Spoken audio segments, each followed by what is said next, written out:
Dear brothers and sisters, إِنَّ اللَّهَ كَانَ عَلَيْكُمْ رَقِيبًا. Verily, Allah is ever observing of you. It's something that we say every single Friday. إِنَّ اللَّهَ كَانَ عَلَيْكُمْ رَقِيبًا. Verily, Allah is ever observing of you. And if I was to ask each and every single person in here, what does the permanent sight of Allah subhanahu wa ta'ala upon you do for you? Does it cause you a sense of apprehension? Does it give you a greater sense of motivation? When someone says in a sentence, Allah is always watching, does it cause you to leave off sin? Does it cause you to want to do more good? Or does it do both? And subhanAllah, there is a hadith that I want to start with, inshaAllah ta'ala, today, because the beauty of the advice of the Prophet ﷺ is that he could say in one sentence what we try to say in 30 minutes. A man went to the Prophet ﷺ by the name of Sa'id ibn Yazid al-Azdi. It's an authentic hadith. And he said, I said to the Prophet ﷺ, Awsini, give me some advice. And we know that when a companion would go to the Prophet ﷺ and say, give me advice, it would usually be a sentence or two that you could live by for the rest of your life.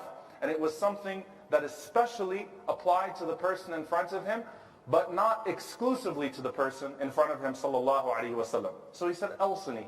He said, give me some advice.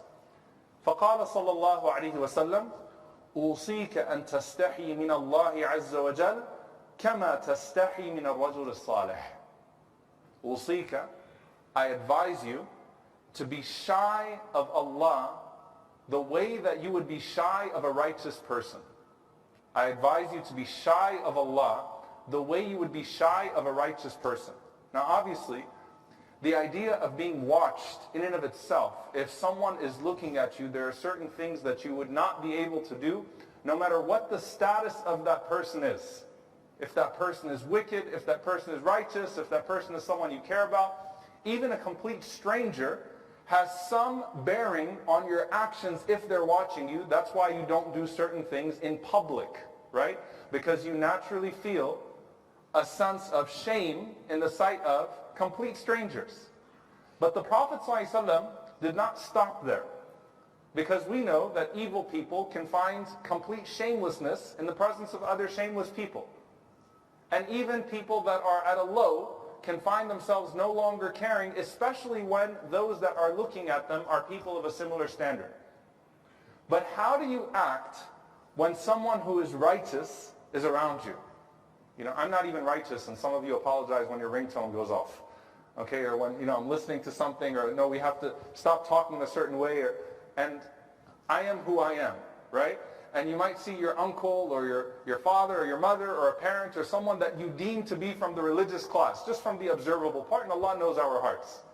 But immediately, when that person comes into your presence, you automatically feel like you have to watch everything that you say, and you almost feel like you might even have to apologize, right? Oh, I'm not trying to backbite here. Oh, wait, excuse me, I didn't mean to say that way. Because something happens to us in the presence of a righteous person, or someone we think is righteous, because only Allah knows who's righteous and not. But the Prophet ﷺ is saying, be shy of Allah the way you would be shy in the presence of a righteous man, and of course, even more. But the Prophet ﷺ is giving you something to measure yourself by. Now subhanAllah, if you just took that advice and you started to think about the way that you consider the sight of Allah subhanahu wa ta'ala upon you at all times, the temporary states that we enter into that are to make us hyper aware of Allah subhanahu wa ta'ala are meant to do so that we realize that He is always watching us. Whether we're fasting or not, whether we're sinning or doing good deeds, whether we are in complete privacy or completely in front of the public, Allah is always watching us. Hence, the ulama mentioned, the scholars mentioned, there is no greater protection and there is no greater motivation in the life of a believer than connecting themselves deeply to the sight of Allah subhanahu wa ta'ala. Even Jannah and Nar, even paradise and hellfire, have a consequential sense to them. And yes, the Sahaba were motivated by the fear of hellfire. And they were motivated by their desire for Jannah. But the greatest reward in Jannah to them was getting to see Allah subhanahu wa ta'ala. And their greatest fear of the punishment of the fire was being completely disconnected from Allah subhanahu wa ta'ala. It was personal. Because knowing that Allah is watching you at all times allows you to be connected no matter what your state of being is, no matter how incentivized the particular moment is. A man went to Wahib ibn Ward, rahimahullah, one of the Salaf, and he said to him, give me advice. He said, اتق الله أن يكون الله أهون الناظرين إليك. Be mindful of Allah, fear Allah, that Allah become reduced to the lowest of your observers. This is a powerful sentiment, because the Prophet ﷺ is saying, consider Allah's sight upon you like the sight of the most righteous person that you know. And consider, in this situation, would you be willing to do things when only Allah is watching you that you wouldn't even do in the presence of a stranger? And taqwa is mindfulness. It's mindfulness that has a certain bearing, but it's mindfulness at the end of the day, to become aware of Allah's sight upon you. So are there things that you would do in the sight of Allah alone that you wouldn't even do in the sight of a stranger? So don't reduce Allah to the lowest of your observers. Al-Hafidh ibn Rajab rahimahullah, he says that some of the pious predecessors used to say, خَافِ اللَّهَ عَلَى قَدْرِ قُدْرَتِهِ عَلَيْكَ وَاسْتَحْيِ مِنْهُ عَلَى قَدْرِ قُرْبِهِ مِنْكَ. It's a powerful statement in Arabic. I'll do my best to translate it. He said, خَافِ اللَّهَ عَلَى قَدْرِ قُدْرَتِهِ عَلَيْكَ. Fear Allah to the extent of the control that He has over you. You fear authority, right? So fear Allah to the extent of the authority that you know that He has over you. وَاسْتَحْيِ مِنْهُ عَلَى قَدْرِ قُرْبِهِ مِنْكَ. And be shy of Him to the extent of His closeness to you. Because you don't just want this to be a relationship of fear. Allah did not create you to only have a relationship of fear in relation to Him. Therefore, it should not just be a relationship of fear to His sight.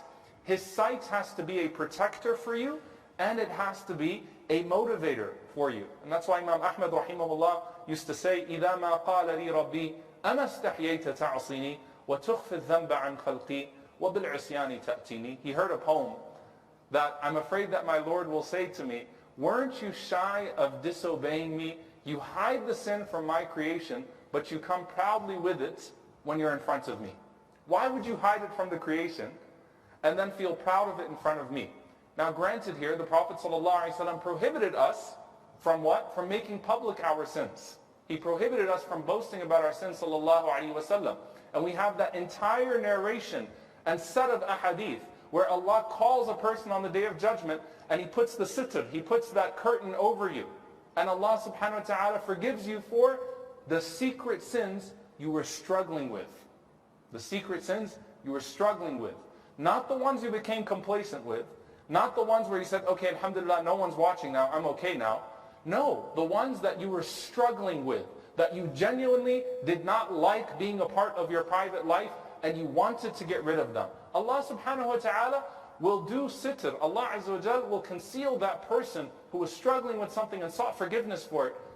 But at the same time, how do you turn this into a loving relationship with the sight of Allah subhanahu wa ta'ala?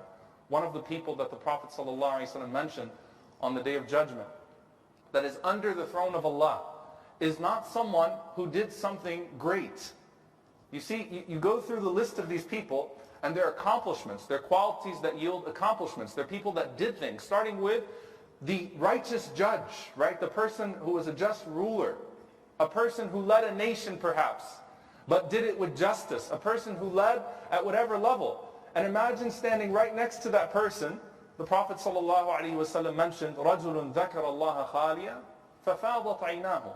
A person who remembered Allah in private, and then their eyes welled with tears. That person is developing a different type of relationship with Allah subhanahu wa ta'ala's sight, even when they are in a state of privacy. And when Allah subhanahu wa ta'ala says in the Qur'an, وَاذْكُرْ رَبَّكَ فِي نَفْسِكَ تَضَرُّعًا وَخِيفًا. Remember your Lord to yourself. تَضَرُّعًا وَخِيفًا. Broadly, you would say this is hope and fear, with a specific connotation here. But remember Allah even to yourself. Now I want you to think about how we struggle in salah to try to protect our thoughts from other than Allah subhanahu wa ta'ala. What if you weren't just striving against your thoughts to protect them from other than Allah subhanahu wa ta'ala when you were in salah? What if you were actively engaging Allah in your thinking and in your internal thoughts, even outside of your prayer? Where you're actually sitting with yourself, where you're taking a walk, and you're speaking to yourself, and you are actively aware that Allah is listening to what is in my head right now. Allah knows what is in my heart right now. And you start to actually engage that on the inside. How much easier would it be to develop ihsan in salah, a sense of excellence? I'm talking to Allah in prayer. Now I'm coming to a time that belongs only to Allah, which is prayer. All of my time belongs to Allah. But this salah now I'm standing before you, O Allah, in the most loving act of devotion, where I am engaging your sight upon me as if I can see you. Al-Hafidh ibn Rajab rahimahullah, he described that hadith where the Prophet ﷺ said the greatest reward of Jannah is the sight upon Allah subhanahu wa ta'ala. It is ziyada, it's the extra of Jannah. It's not an extra palace, it's not an extra river, it's not an extra tree. It's getting to see Allah more. That's the greatest reward for the believer, getting to look at Allah more often. Getting to engage with Allah directly more often while you can see Him. Imagine the person who tastes the sweetness of dua, especially in a desperate moment in this life. Imagine the sweetness of an instant conversation whenever you want it with Allah in Jannah and you're looking at Him. And Ibn Rajab rahimahullah, he said, the reason why this is the reward for the people of ihsan, the people of excellence. لأن الإحسان هو أن يعبد المؤمن ربه في الدنيا على وجه الحضور والمراقبة كأنه يراه بقلبه وينظر إليه في حال عبادته. He said because excellence in this dunya, ihsan, is that a person worships Allah subhanahu wa ta'ala with this complete presence, understanding that he is in the presence of Allah and Allah subhanahu wa ta'ala is in his presence. And it becomes to a point where it's as if he can see Allah with his heart while he's in a state of worship. It's as if he can see Allah with his heart while he's in a state of worship. That's why the salah was the qurratu ayn, was the coolness of the eyes of the Prophet ﷺ. That's why it was sweeter than anything in this world. Because it gets to a point, if you engage that sight to an extent, it's as if you can see Allah subhanahu wa ta'ala with your heart while you're in a state of worship. فَكَانَ جَزَاءُ ذَلِكَ النَّظْرُ إِلَى اللَّهِ عَيَانًا فِي الْآخِرَةِ.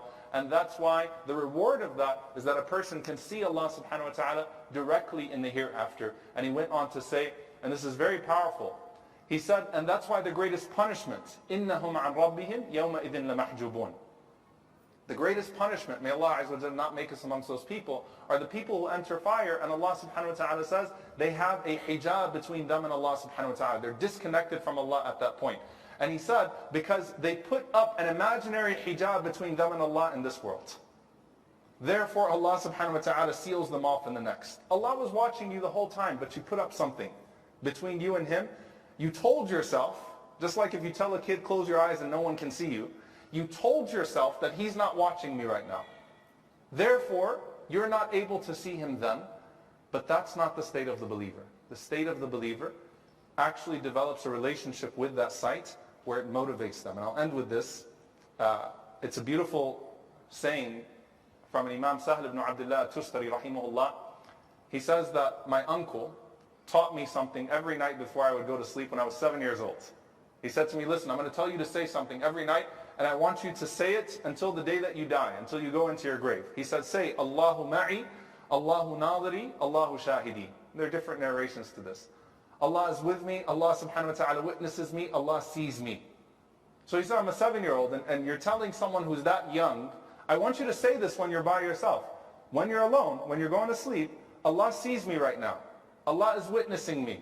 Allah is with me in His knowledge and in His sight. Allah subhanahu wa ta'ala is present. I have to be present. And he said, فَوَقَعَ فِي قَلْبِي حَلَاوَةً. Until the sweetness of that actually came into my heart. So it wasn't a paranoia as much as it became a sweetness at that point. Where it went from being a protection to a motivation. The believer starts at the level of trying to make it a protection and keeping it a protection, but hopes to get to a level where it becomes a motivation. May Allah subhanahu wa ta'ala let our secrets be good secrets. May Allah subhanahu wa ta'ala allow us to be amongst those that honor His sight in private and in public, while we are fasting and while we are not fasting, while we are alone or while we are around others, while we are at our highs or while we are in our lows. May Allah subhanahu wa ta'ala allow us to always be connected to His sight and to be observant of it. And may Allah subhanahu wa ta'ala forgive us for our shortcomings, the private ones and the public ones, the past ones, the present ones, the future ones. Allahumma ameen. أقول قولي هذا واستغفر الله لي ولكم ولسائر المسلمين فاستغفروا إنه هو الغفور الرحيم.